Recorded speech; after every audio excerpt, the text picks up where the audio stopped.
સુરત શહેરમાં વહેલી સવારે વરાછાથી સ્ટેશન તરફ જવાના રોડ પર એક કન્ટેનર ટેલર રેલવેના ગન્નાળા પાસે લોખંડના સેફટી ગાર્ડ સાથે ભટકાતા 3 કલાકથી વધુ સમયથી વરાછા સ્ટેશન જતો ટ્રાફિક વ્યવહાર બંધ થવાથી વાહન ચાલક અને નોકરિયાત વર્ગ માટે ભારે હાલાકીનો સામનો કરવો પડ્યો હતો।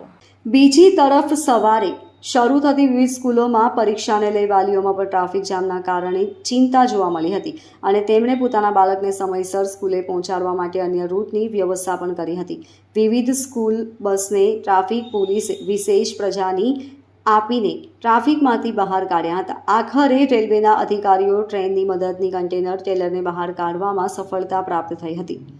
સુરત શહેરના વિકાસલક્ષી કાર્યને લઈ વારંવાર ટ્રાફિક સમસ્યા સર્જાતી હોય છે, જેના કારણે વાહન ચાલકોને ભારે હાલાકીનો સામનો કરવો પડે છે।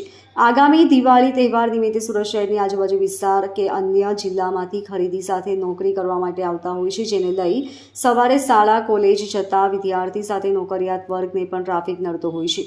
ત્યારે આજે મંગળવારે વહેલી સવારે 6 વાગે આશરે વરાછાથી સ્ટેશન તરફ જતું એક કન્ટેનર ટ્રેલરને રેલવે ગરનાળા પાસે લગાવવામાં આવેલા લોખંડના સેફટી ગાર્ડ સાથે ધડાકા સાથે અથડાયું હતું, જેના કારણે વાહન વ્યવહાર સ્ટેશન પર જ અટકી ગયો હતો।